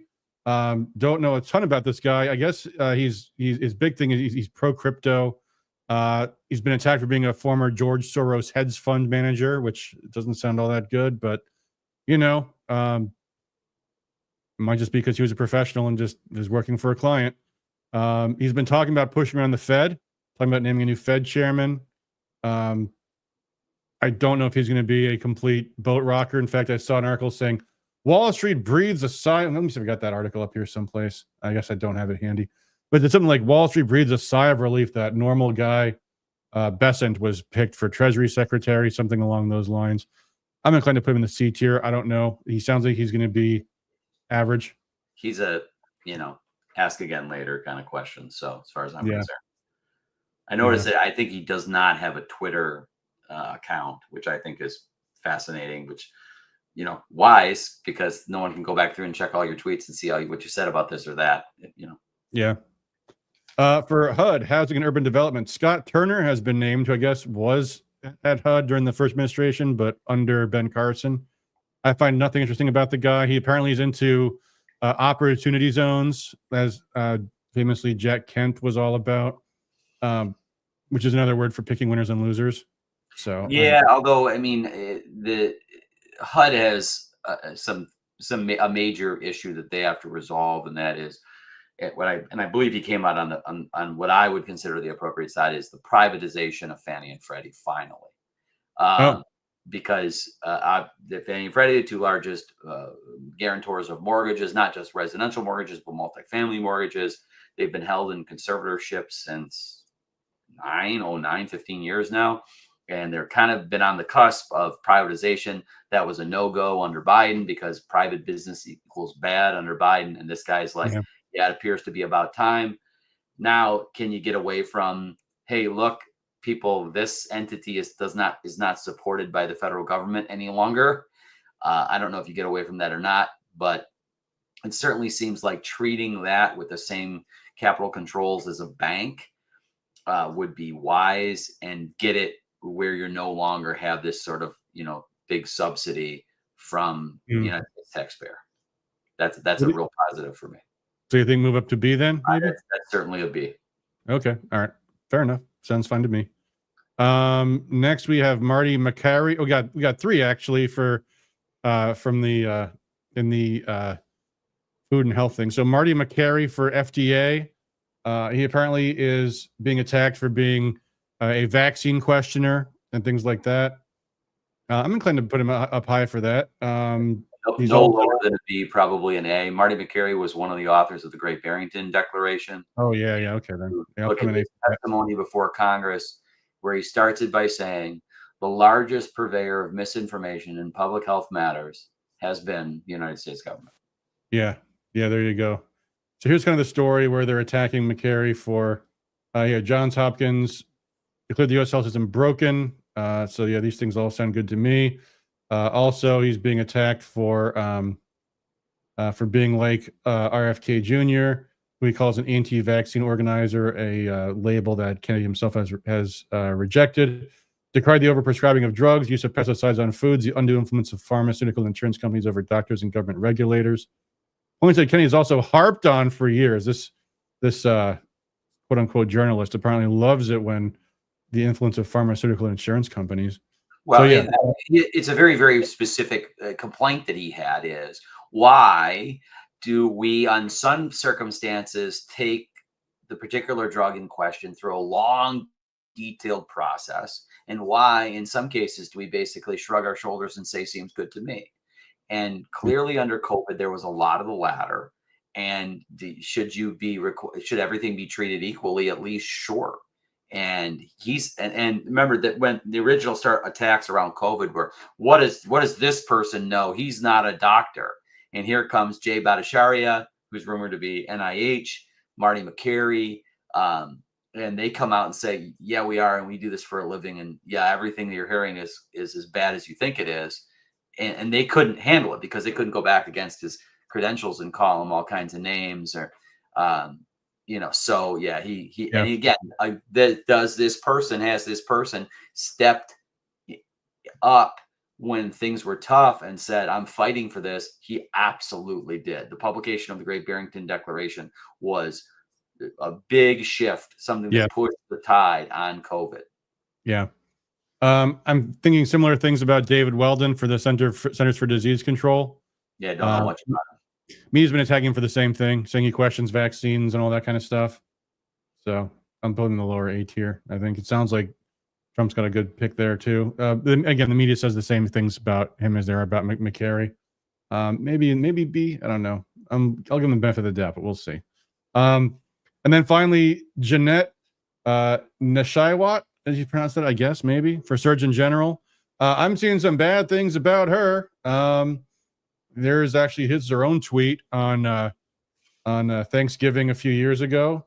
Be safe and protect yourself this Thanksgiving holiday. Flu shot, booster shot, first shot. If you're not vaccinated, get tested before the games minimize the spread. A lot of negative comments about her when it was announced that she was going to be the next Surgeon General. Comments say absolute trash pick, COVID vax pusher. I'm not going to read that one. Worst pick yet. Big shill for TV shill for Big Pharma. Missed big with this one. Guy cites an article where she says wearing 2 masks will likely give you more protection, between 15 and 20%. Doctors recommend a triple layer cloth mask. Worst choice yet. Worst pick for the job is jab yourself 10 times and wear 6 masks. There's a rude comment there. Guy's starting to regret his boat. Anyway, we can go on, but you get the idea. Not exactly a vote of confidence from the people, I would say. So, and failing that, I also have no other reason to like her. So I'm inclined to put her in the D tier. That's probably accurate. Yeah. What else we got here? Next Secretary for Labor, we have Lori Chavez DeReamer. DeReamer, it's funny last name, like Dreamer, get it? Because she's pro-immigration. A lot of people are very mad about this pick. The Immigration Accountability Project tweeted, "Why would real Donald Trump nominate someone for labor secretary who is for amnesty for illegal aliens?" She co-sponsored the Democrats' American Dream and Promise Act, as well as the Dignity Act, both straight-up amnesties. Someone is not properly vetting these people.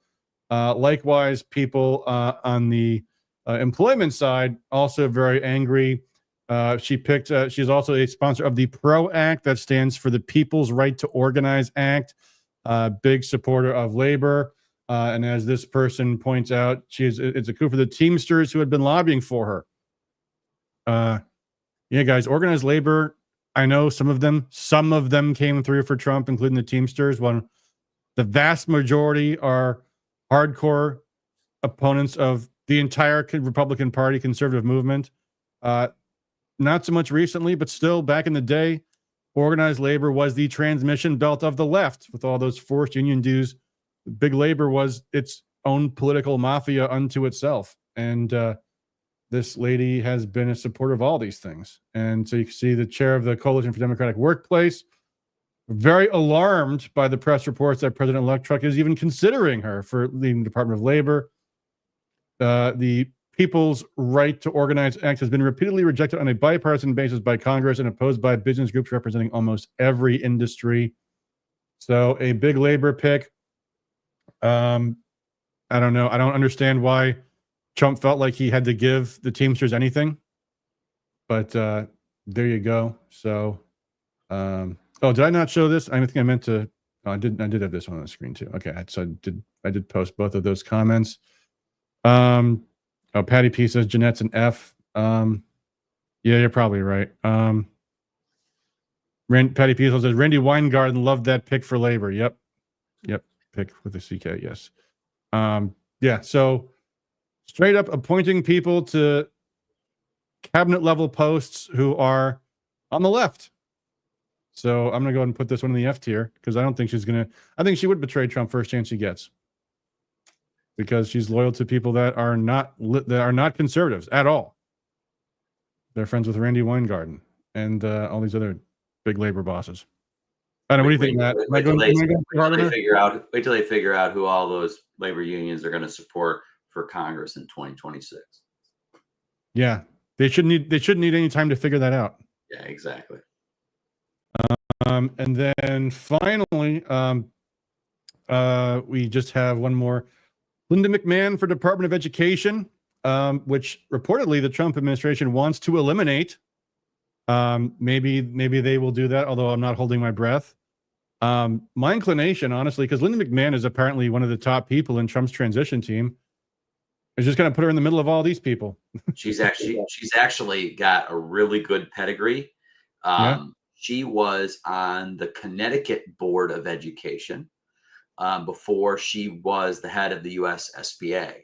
So she has business experience, and she has basically come out with the line. I do a lot of education stuff, and the Department of Ed does 3 things. They give out money, they sue on violations of various federal regulations, and they do student loans. And she basically came out and said, well, we don't need to have a bureaucracy to give out money.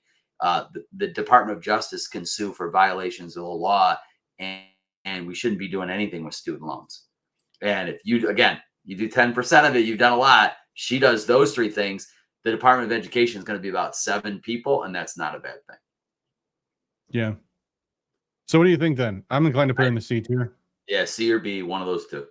Because I think All right, if she can do those things, if she can accomplish that, can she? I don't know. But if she can accomplish that, that would be phenomenal. And again, Yeah. she goes, I'm single issue voter. She says, oh, Department of Education should go in Indiana. Great. Sold. Yeah. Then you're an A. Yeah. And, this is one of the departments where you would expect Republicans to be excellent on. I mean, even in the first administration, Betsy DeVos was great on a lot of education issues. It's easy to be great on education when you're a Republican. Well, and remember, so she is going to provide to Republicans probably the largest single issue that will carry forward in the 2026 election. And that has to do with Title IX and its interpretation. Because the Democrats show zero sign of acknowledging that this was a reason why people came out to vote for Trump. And they are doubling and tripling and quadrupling down on it. And thank you. I appreciate it. It's right before, we're about a little bit over a month away from Christmas. I will take the Christmas gift. If you want to allow me to run in 2026 on should boys play girls sports, I'm happy to. Right. Yeah. If anyone didn't know, that's what Title IX means. And Betsy DeVos on Rumble, DG, I don't know, says whatever happened to Betsy DeVos. She resigned right after January 6th, and Trump viewed that as a bit of a betrayal, so she has no role in the new administration. Hans on Rumble says, guess Trump gave labor this, but they will not get the PRO Act passed. Also says PRO Act will make all of the country like California. No independent contractors. And also says labor unions post right to work still cannot figure out the union members are their boss. Have many union members who think union does S blank blank job representing them. So there you go. Patty P says Trump broke his promise to the Libertarian Party. He promised at their convention that he would put a Libertarian in his cabinet. Well, there's still time yet, but so far you're correct. So there you go, guys. That's where at least in my humble opinion, the cabinet picks and pans stand. Still kind of bottom heavy, I'd say. I'm a little nervous about this, guys, but it is what it is. That's where we are now. All right, let's get to some state stuff. In Michigan, there is a new story, and I will show you the one that you can see for free, because there's one in Gong where that's even worse. But there is a new story that there is talk that the House Republicans under Matt Hall might actually be floating a plan to raise taxes. The story in the Midwesterner is House Speaker-elect Hall proposes road funding plan to stave off the Whitmer-created fiscal cliff, and that we want to increase road funding by $2.7 billion annually. He says we should do this during the lame duck session. Please just adjourn. Please don't do anything more for the rest of the year. I know they won't. We're going to look at some of their new bills in a second here. But in Gongwer, which is it's actually a capital-focused newsletter. The story is Hall offers first pass on roads. Democrats seem open. ... And the quote from Matt Hall is, this administration's focus on roads has been on state highways. We've been listening to our neighbors, knowing things aren't getting fixed. All the easy money is coming to an end. Tough decisions need to be made. We either need to raise taxes or make road funding a priority in the budget. Now, maybe he's just kind of saying that to say we need to make road funding a priority in the budget. But when they even suggest raising taxes to pay for roads, I think back to 2015, when all the Republicans, led by Governor Rick Snyder, were saying how critical it is we raise taxes because that's what we have to do to pay for our roads. Of course, now here we are, $10 billion in the budget later, and we're still, we just can't afford the roads. We have too much else we're paying for. Very, very, very leery about this, guys. We shall see where things go with this, but no state department in the state of Michigan is more in need of Doge than road funding in the state of Michigan. Yeah. You know what you never see, Adam? You never see them describe how many miles of road they did. It's all dollars. How many dollars did we spend? Did we fix 200 miles of road, 200,000 miles of road? I have no idea. Nobody knows either. And Yeah. when you see these projects in the flesh, when you see them and you see areas shut off, we have an area locally where the bridge has been shut down. It's 4 lanes, and they've 4 lanes with a center lane, and they've narrowed it down to just 2, one each way. And they say, well, that's because the bridge is falling apart. Well, it's been how many years? 4 years, and you haven't figured out that a bridge falling apart is something you need to take care of. And there's no controls over it. It's not, is it gone to the lowest bidder? It's the lowest bidder that you sort of project, and state projects always increase in money. There's no organization in the state that would be better served by having a Doge theory to it. 100%. Yep. It's amazing. Anyway, there's been some other news in the more bills coming down the pike. So we talked about the National Popular Vote bill got tabled, still hasn't passed. Doesn't mean it won't pass. They are out of session this week, thank God. But after Thanksgiving, they have another 2.5 weeks left. So the National Popular Vote bill might come back. Also, this is a nice story. We did an email about this earlier this past week. And House Bill 6068, which rewrites the sex ed curriculum in public schools. We talked about this more last week, is getting some pushback. Here's obviously the story in the Detroit News about it, which anytime the Detroit News covers any story that the Democrats are trying to push a bad bill is something that's a good sign, because it might mean there's going to be some pushback on it. So we talked about this last week, but just to say that there is some pushback brewing on that too. Let's try to keep this one out. There are also some other bills, and I still haven't gotten everything updated on Rescue Michigan, but just to tell you guys about a few bills you might want to earmark, and these will all be posted at some point, and also probably do an email about them as well. But just a few of the many awful bills that I've just come across that literally just come out in the last few weeks. House Bill 6034 and 6035, allowing local libraries to distribute child pornography. There you go. Now, obviously, I'm oversimplifying that a little bit, but what the bill basically says is that they're calling it a Freedom to Read Act. A Freedom to Read Act. And the way it works is that unless a court has declared a book to be obscene, nothing's obscene. So until the court has come out and said that book that depicts children's genitalia in it is obscene, they are allowed to put it in there. And there's also restrictions on what libraries can do as far as what books they can take out of the library. Because remember, it's not about banning books; it's about banning child pornography, guys. And the Democrats want your kids to see child pornography. Well, and I drove past the Northville Library a few days ago, and I noticed that it's as big as Library of Congress, and it is every single book that the country has ever published is in my little Northville Library. No?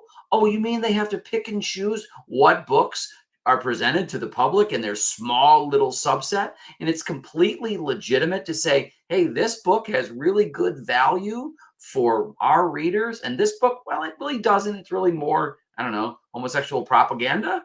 So yeah, the whole argument is ridiculous.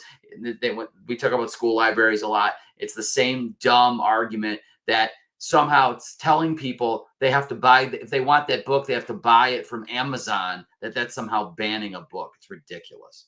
Yeah, it's disgusting. House Bill 6052 through 55, whole big package of more election manipulation bills. I don't have time to go over that tonight, what they do. They're very long and complicated. 6056, raising the minimum wage, the illegal wage limit more, outlawing more low-income jobs, because that will just, make more people unemployed. But that's, an argument for another night. Again, minimum wage is a complicated issue for some people.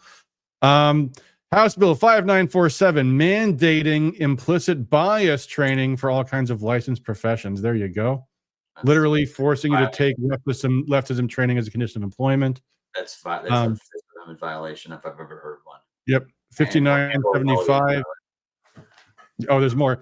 5975 and 5976, literally prohibiting certain contractors from participating in politics, literally banning them from making any kind of campaign contributions. Completely unconstitutional, but they've got a bill for that anyway. House Bill 6002 to 6005, making nicotine even more illegal for some minors and, of course, young adults through age 21. You're not allowed to be an adult until you're 21 now for some reason. House Bill 6066, creating a climate resiliency corps. There you go. Another government-funded left-wing organization.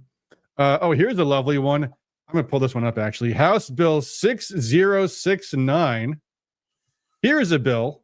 Have you ever thought, isn't it great that not everything in the world gets to have the use tax and sales tax applied to it? Well, House Bill 6069 means anything that's not nailed down, guess what? Can be taxed now as a sales tax. Look at this. This is the bill. I'll pull it up here. And here's what it actually says here. Let's see. Where's the operative language? Here we go. Except as otherwise provided, beginning in January 2026, the use or consumption of any service described as all of these things that is not already taxed is now subject to the use tax. So accommodations and food services, administrative and support and waste management, arts, entertainment and recreation, educational services, leasing of real estate, leasing of non-financial intangible assets, professional and technical services. So now all of these things that are not goods, or and use tax is another kind of sales tax, basically. These things get taxed like as if they were sales. So just sweeping in, millions and millions and billions of dollars of things that are currently not under the sales/use tax suddenly become sales/use taxed. They have a bill for that. You're gonna increase the use this use tax.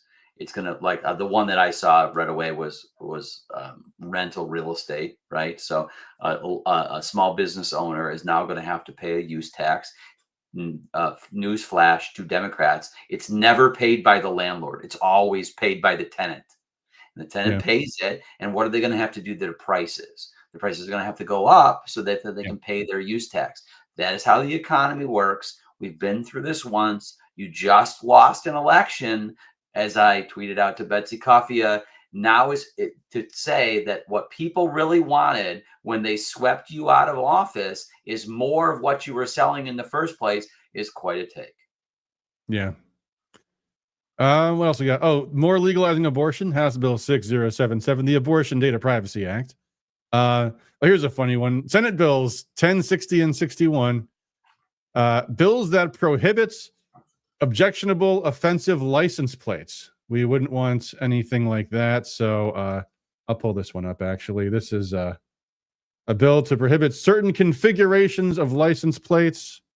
So here we go. 1060.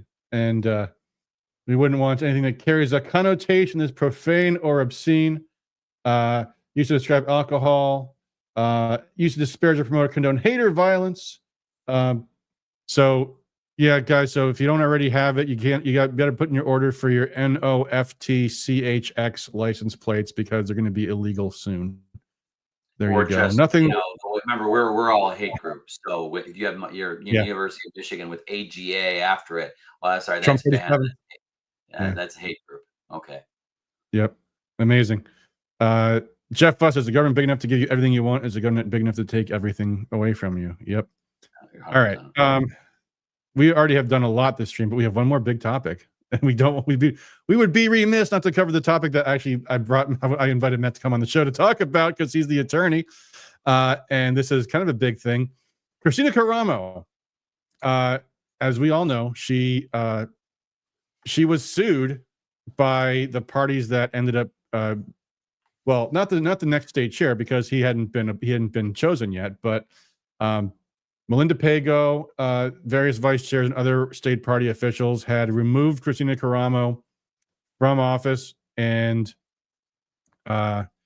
she refused to acknowledge that she had been removed as state chair. There was a lawsuit about it. She lost the lawsuit completely. She appealed it to the Michigan Court of Appeals, and a decision has now been published that she loses. She loses in every way, shape, and form. So this is the decision. We can go through it. We're obviously going to only hit on the big points tonight, but it's a 27-page decision. I will between now and tomorrow evening, put a link in the description on YouTube and Facebook, or YouTube and Rumble, so you guys can read this thing in full if you like. But it is these various party officials, including Ann Delisle, also known as Ann Delisle. I don't think that Ann and Norm are also known as these misspellings of their names, but I think just maybe the plaintiff's attorneys might have filed the suit with their names misspelled, and so that's why it says it this way, but that's okay. Not a big deal. The point being that in this dispute over control of the Michigan Republican State Committee, Kristina Karamo appeals by right. She had a right to appeal this. The court's order granting summary disposition in favor of the plaintiffs, all of these people. The court also permanently enjoined Karamo from representing herself as the state committee's chairperson and taking certain actions. On appeal, she claimed that 1, the trial court lacked the authority to resolve the dispute between the state committee's members because the dispute was political. And 2, the plaintiffs did not have standing to bring their claims. 3, the trial court erred when it refused to apply the law applicable to actions in quo warranto to plaintiffs' complaint. And 4, the trial court erred when it granted injunction relief. And 5, they erred when they decided the case on a motion for summary disposition. Because we conclude that Karamo has not identified any errors that warrant relief, we affirm.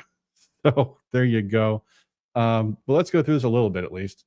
You want to do it the way I think would be best suit for your listener. It is to go to page 5. You go to the bottom of page 5. This is all rehashing the things we've talked about in previous streams. This is the case history. We've done whole streams about this entire process and how they lost in court the first time. And this big trial, all these things happened. Well, it wasn't a trial, but they had these hearings, and then the plaintiffs moved for summary disposition. They argued the facts were undisputed, and therefore they did not need to go to trial. They could get a summary disposition, which is what they got. And so here we are on page 5. Where are we? Where did you want me to stop? At the bottom of page 5, we talk about justiciability. Yes. And the standard of review. And I think what's best for the listeners and the viewers that you have is to go through the basics of her arguments one by one and see what the court's reaction is to all of them. Okay.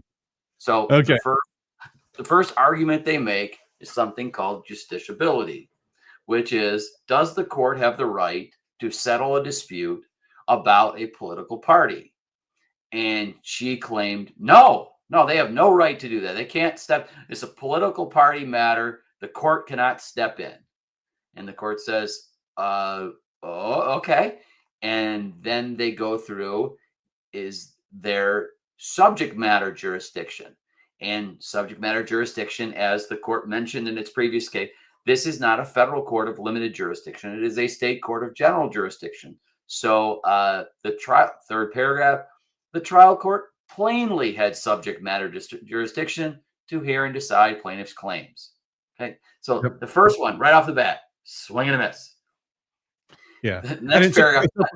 Too, because the idea is, I can just declare I'm the chair of the Michigan Republican Party and no court can challenge me on this because I just say so. Oh, it's an internal dispute. It's an internal dispute. It was ridiculous, and the judge kind of rolled his eyes like, attorney, you should know better. The next one has a great line. If you go to the September Freedom Association, and the judge says in the second sentence, in our view, Karamo completed freedom of association and the political question doctrine. Freedom of association says you could associate with who you want. The political question doctrine is something that says the judges try to take a hands off when they're talking about a policy question involving a political party. Okay. Right. And we're pretty sure you meant this, but just to be safe, we'll make sure we cover both of them. Yeah, well, we're going to address both of these issues because you're wrong on both of them, whichever one you meant. Whichever one you meant, you're wrong. And one of the things about this is that this is a per curiam decision, which means it's all 3 judges. There's no dissent. And number 2 is 27 pages, which is longer than Dan Hartman's brief. Keeping in mind that when they filed this appeal, they had to get rid of their other attorney because that attorney was actually being paid with party funds, which it shouldn't have been. And this one was something that they had to afford themselves. You get what you pay for, right? Guy's a terrible attorney, has no business doing this. One of the things they talk about in a little further down is about the Heitmanis case, which a lot of people. Oh yeah, we've talked about Heitmanis a few times on this show. And Okay, it's funny. I love this because they say exactly what I was saying about this all along. Karamo maintains that the decision in Heitmanis versus Austin is binding on this court and establishes that the trial court had to dismiss the plaintiff's claims on the ground that the trial court's assumption of jurisdiction would amount to interference with her freedom of association. It is well settled that even when construing federal law, decisions by federal courts other than the Supreme Court are not binding on this court, but they may have persuasive value. In any event, Karamo's reliance is misplaced because in Heitmanis, the court addressed whether a group of delegates could challenge the constitutionality of Michigan's election law, which made certain persons delegates. The state committee decided to retain that rule, notwithstanding the statute. That was what Heitmanis was the court says, hey, you know what? There's nothing to argue about here because your own party has the same rule as the state law does, so there's no point to this, so go away. That was Heitmanis. But in this case, and then they say over here, the appellate court first addressed whether the trial court correctly held the constitutional challenge was non-justiciable. But then in Baker, the Supreme Court explained the mere fact of the dispute involved political rights does not automatically render the dispute non-justiciable. Rather, the court to determine whether a case was justiciable on a case-by-case basis. Yes, it says exactly the opposite of what all of these clowns had run around the state saying. My favorite is how they misspell it constantly, like it's a bad word body part. But the court says specifically, no, we did decide the Heitmanis case. It was justiciable. It went through this test, and they examined it in context, so it has nothing to do with justiciability. And again, here's the try to explain it right here. The court explained that the conflict was not one involving rules by the state party that conflicted with rules by the national party. Rather, there was a conflict between state law and the state committee's rules. For that reason, it did not require the trial court to make a policy decision. Right there. That's why this does not apply. Yeah, Patty says Heitmanis should be Heitmanis. Right, and it's recalling to everyone who listened that these people ran around the state saying Heitmanis as judges, blah blah blah blah blah. It's fascinating because I checked on a couple of the usual suspects and see what they tweeted about this issue, and man, appears like a lot of these tweets have disappeared. They're gone now. I'm surprised they didn't just say these were 3 Republican judges. They're all bought and paid for by Ron Wise of the New World Order and the Soros Foundation. None of that, which is funny. Right. It is, by the way, true. All 3 of these judges were Republicans, which may have actually helped. But nonetheless, clearly they went through everything detail by detail here. Do you want to talk about the justiciability? Yeah, skip by that one. Let's go down to contractual law. Okay? All right, here we go. And what Judge Rossi had said is that bylaws act as a contract among the organization. And I will throw in a plug, as we now sometimes we're approaching our county conventions, and some have occurred, some have not. The others will occur in January. It's an agreement between the members. So question, can you walk into your meeting and say, we suspend the bylaws? You cannot. That's a contract between the members about how things are going to be managed. And oh, by the way, bylaw disputes are not uncommon in Michigan courts. It happens a lot, especially in closely owned businesses, right? You have the rights of the majority and the rights of the minority. And one of the things the judges always say is you have to follow the rules, right? Imagine that. And they go through, go to the top of the next page. You can see kind of the way they're handling this. And it says, Karamo further suggests, and then it goes down a little further. It says, the bylaws are not true bylaws, according to Karamo, because in her view, the members did not engage in offer, acceptance, and consideration when joining the state committee. More specifically, she asserts the bylaws are only enforceable when there's an anchoring document, like a deed or an employment contract. She cites no authority for this novel proposition, and it contradicts longstanding case law governing the formation of enforceable agreements. Okay, so this person, Dan Hartman, has been was counsel for the Michigan Republican Party, and he walked into a court and made the most idiotic argument that would have earned him an F in contract law in your first year of law school. No, that is not how it works. And we're sorry. And oh, by the way, you should have known, because when you look for case law supporting your proposition and you couldn't find any, that should have been an indicator that that's not how actually it works. Yeah. And then it's fascinating. So then they kind of force the, okay, this is exactly how it does work. Yeah. It's fascinating. Yep. And you No can see it dispute. goes on to These are the bylaws. Yep. Yep. And so they dismiss that. That's what I know, 7th swing and miss, 8th swing and miss. And then we get on to, now you can see they're getting kind of frustrated with this. This is where it gets ridiculous. So the quo warranto thing is where Karamo claimed only the attorney general can make this decision. Yeah. And it's like, exactly. no, wrong. Yeah. So in this particular one, quo warranto is a procedure by which you go to the attorney general, and then you can go to court and say this person was wrongly elected. So in a local race, we had that was a tie, and we had a recount, and there was a request for this, and the request you have to make a request to attorney general. And guess what it applies to? Publicly elected officials. Newsflash to everybody out there. Your precinct delegate position and your position as state chair, you are not a publicly elected official. You are a party member. You are not, you have no rights granted to you. Someone asked, why didn't we take an oath of office? Because you're not a publicly elected official. All the time elsewhere, Karamo's people say, oh, we're a private entity. We can do whatever we want. They say that all the time. By the way, I'm sure you're correct on the pronunciation, because I was pronouncing it the way that Hartman was pronouncing it. Quo warranto. Quo warranto. Okay, there we go. All right. Exactly. So you can see at the bottom there, and footnote number 5.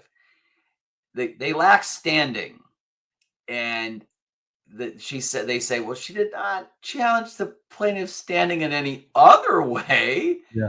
In her amended motion, let me read the other part. In her amended motion, Karamo asserted that plaintiff's claims really sounded as an action for quo warranto, and plaintiffs did not have standing to assert quo warranto. She did not discuss any other challenge to standing. So that was the standing argument that there's just shot down right there. Right. Well, no, that was actually something more than that. So what she said, it says later, is she did not preserve a claim of error based on standing other than quo warranto.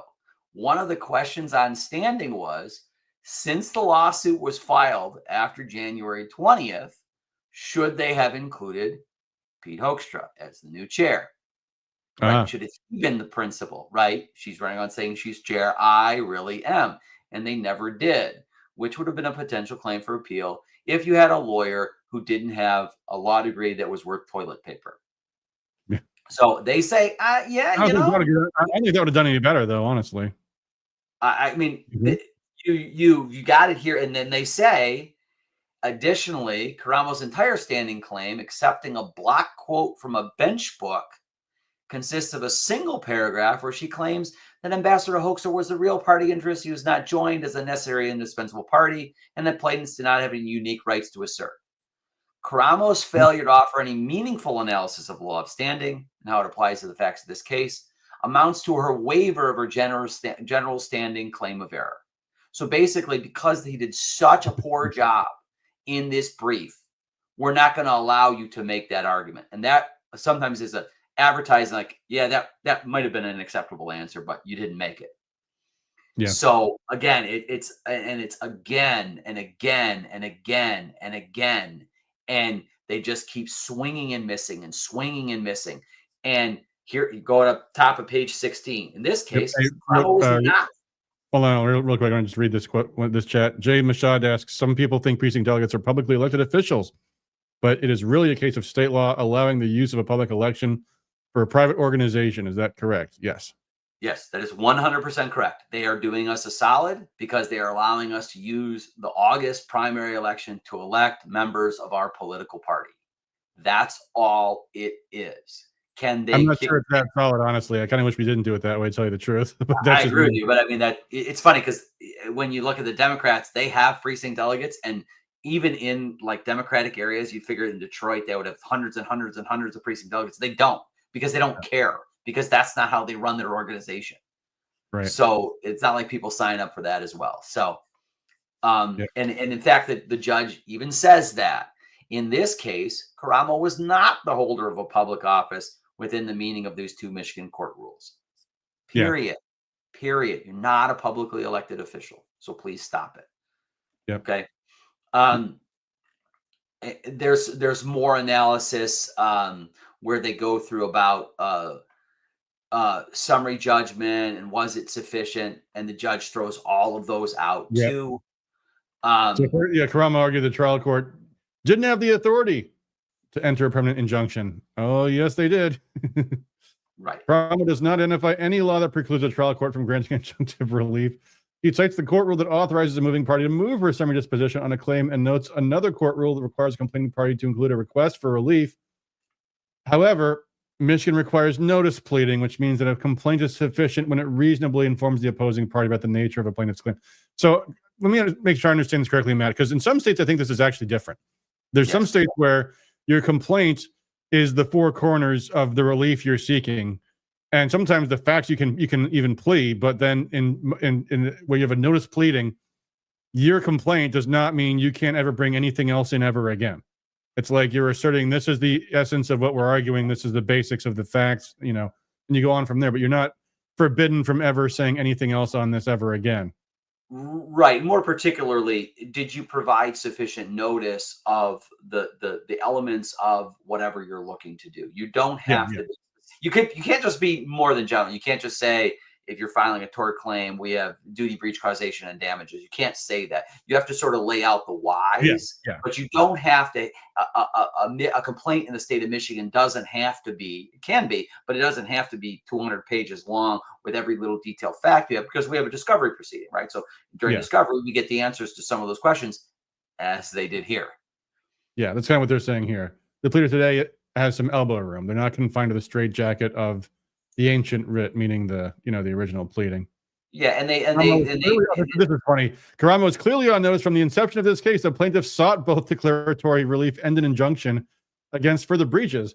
Plaintiffs titled their complaint "Verified Complaint for Declaratory and Injunctive Relief," which suggests they intended to request injunctive relief, even if they did not specifically pray for it. So, it's kind of obvious what they're going for here. We're pretty sure you wanted an injunction because you called your complaints a complaint for declaratory and injunctive relief. So you're probably looking for an injunction. Just saying. I mean, the concept of relying on "we didn't know" as a grounds for appeal is ridiculous.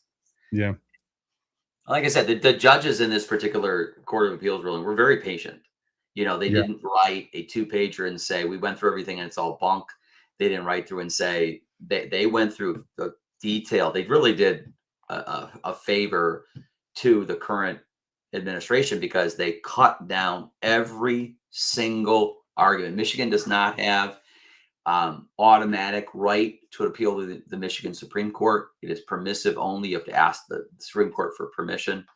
And they do not grant on factual. They will only grant on issue of law. And there is, from my regard, there's no novel issues of law. This is interpretation of bylaws. Yeah. When you go a little further on, they go through the facts again.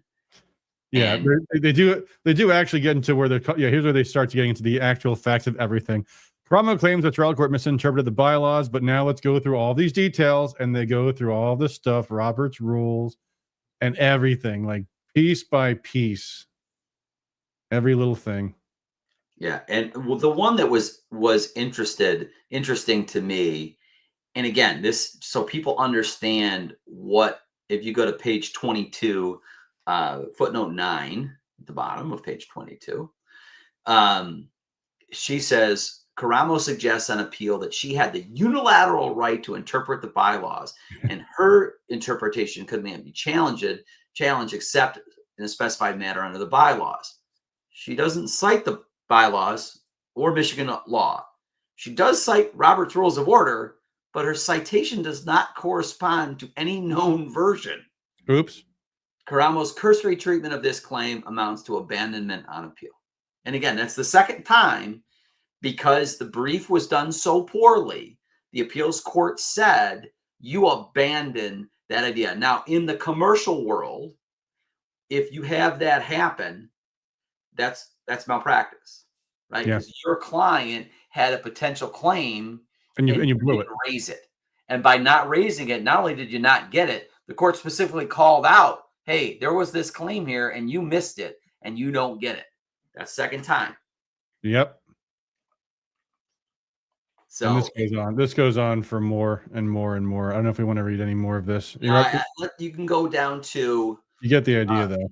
yeah. So basically, they go through all the facts, and basically the facts that were presented, that the version that the plaintiffs gave, the new administration gave. Well, I caught this. This is kind of funny. Karamo also maintains it was tradition to require members to submit proxies before a meeting, which would then be vetted by the secretary. Presents no evidence of this practice that had force of law for the state committee. She also relies on this article, which governs meetings held by conference, telephone, or similar communications equipment. The bylaws provide a member may not vote at such a meeting by proxy unless the proxy is sent to the chairperson before the meeting. However, it was undisputed the meeting held on January 6th was not done by telecommunications equipment. It was held in person. Therefore, there was no requirement that proxies be sent before the meeting at issue. I mean, just, yeah, every little detail gets picked over here by this.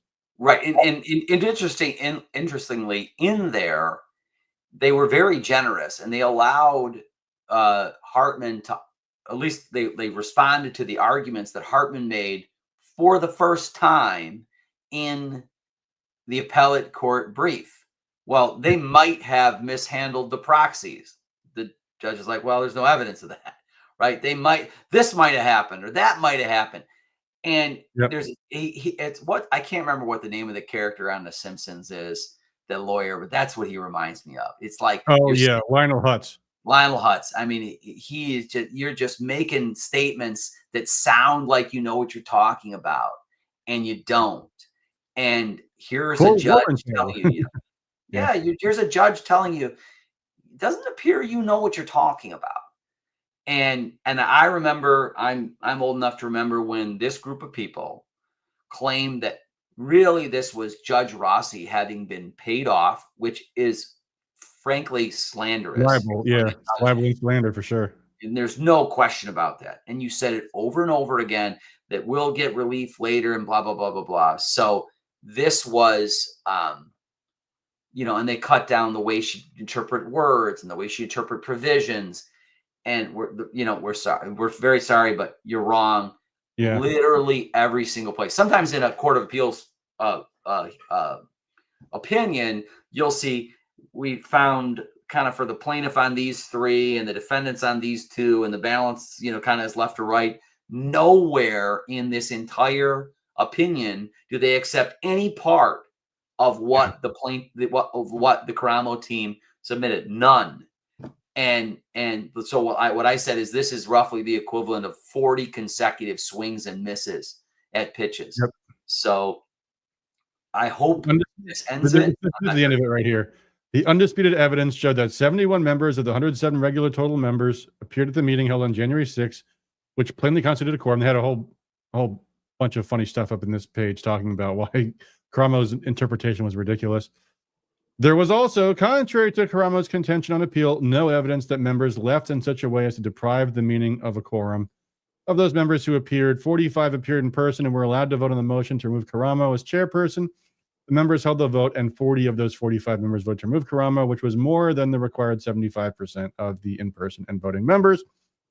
Consequently, given the undisputed evidence, the members who appeared at the special meeting held on January 6th validly removed Karamo as chairperson of the state committee as a matter of law. Karamo has not identified any errors in the trial court's application of the law to the undisputed facts. Under the undisputed facts, by the way, this is another thing, correct me if I'm wrong on this, Matt. Like, if they just contested any of the facts, if they just disputed any of the facts, they would have had to go to trial. Because now you've got... Although there's a kind of a hybrid situation involving a hearing for a preliminary injunction is a trial. I don't know whether they generally, because that's a legal matter, not a jury matter. You can there times I think that could maybe be jury held. I'm not, that's kind of above my pay grade as far as civil procedure goes. But these were facts they could have raised at the trial court level and didn't. Now, why didn't they? Probably because the attorney said, you can't prove that, right? Yeah. So the attorney's not going to go in front of Judge Rossi and say, we think people walked out of the meeting. And the judge would say, okay, what witnesses are you going to provide that support that? Oh, we don't have any. Well, you don't get to make claims and say, hey, other side, I made this claim. Now you need to disprove it. That's not how it works. And they did that over and over and over again. And again, it's further and further evidence that the person who is making these decisions has absolutely no business practicing law. And of the three attorneys that were the closest, three people who claimed to be attorneys that were the closest to the former chair, we had one guy who was disbarred for stealing $100,000 from clients, a convicted felon. Another one who never passed the bar over a 15-year process to do so because he failed character and fitness, among other things. And then we have this clown who writes this and wastes time and money. Oh, by the way, you're a member of the Michigan Republican Party. My reporting to me is that approximately $100,000 went to attorneys who handled this trial, and that was our money that we had raised. Amazing. Yep. So then, so you're saying everything that she has contested, that she has contended, is wrong. The facts are undisputed. The trial court did not err when it granted plaintiff's motion for summary disposition. Affirmed. And there's even, and hilariously enough, there's even a footnote at the bottom of the last page, going back to one of these other crazy claims that Karamo made, which is that the quorum didn't actually count because some of the people who were there that couldn't vote on it didn't count. And so it says there's no provision for losing a quorum because those members present through a proxy are not permitted to vote on an item of business. So even the footnote on the last page of us, like, even on this one other final thing, you're wrong on that too. There was a legal equivalent of that last sweep into the dustpan. You like get that last piece of dirt off the floor because they didn't want to leave anything, and they didn't. And for the people out there, and there were people that followed her and claimed that this, like the rapture, that she was going to be reanointed the chair, and it was just a matter of time. It's not happening. All her facts were wrong. Her legal theories were wrong. The whole thing was wrong. There's more to come. I'm sure you're going to do a show when the finance report is made final. Yeah, there's a comment about that already. Yeah, that'll be something fascinating because that's got a lot of parts to it as well. And we were told one thing and the truth was another, and that the people that knew the truth were ostracized for telling it. So I'm glad it's over. We need to win in 2026. We need to be organized. I think being organized and being efficient and being competent is more important than being united. I do not believe that it is appropriate to go to those people who did that and who've done those things to bring them back in the fold. I don't think that's necessarily a good thing because these people were self-interested. They ran the party into the ground. Money is in pockets that it shouldn't be, and we're mortified. There's a fair, I mean, obviously we had the votes to get rid of Kristina, but there's a fair number of enablers that need to be not reelected in any upcoming state committee elections. But that's a topic for another night, folks. We've been through a lot tonight, I think. So hopefully this reading through this document has cheered you guys up a bit after that rather bluesy beginning, talking about the never-ending threat of nuclear annihilation that's over our shoulders every day between now and at least January 20th, if not into the future. So on that, you guys all have a happy Thanksgiving. Hope you guys have some plans to relax with family, and but don't be too relaxed because the fight's not over, and it's never over. So and don't let your liberal family members off the hook. Right? No. There's a little bit of spike in the ball that's going on. I expect all the listeners and the viewers to do that. I expect this ball to be spiked good and hard because you took it for 4 years, and don't ever forget. Yeah. The American people don't like you guys. They don't like inflation. They don't like endless wars. They don't like mutilating children. All those things. They don't like boys playing girls sports. and they're just done with it. So, Yeah. yeah. All right. On that note, Matt, thank you for joining me. Do you have any events, anything you want to plug in the meantime before we call it? I look forward to the Lions and a little spiking the football that I mentioned, and Yes. and then we'll push towards we've got to make a decision of who we want to be the chair. You referenced it, and I think there's some things to consider, and I hope that there's good people, and I hope people see what it takes, what is needed to be a chair, to run the party. It's not good words. It's not ideological purity. It's, can you run a political organization successfully? So that's what I think people are up against. Yep, absolutely. All right. On that, Matt, thank you for joining us. Thank you guys in the chat for all of the helpful comments. I couldn't read every single one because we had a lot to go through tonight, but we got through it. So, and thanks everybody. We will maybe have some kind of stream during the week. I don't know. I am going out of town, of course, to visit family, but we'll do something over the weekend, I'm sure. So we will just kind of play it by ear and talk to you all then. In the meantime, as always, guys, thanks for all you do for liberty. Until then, peace.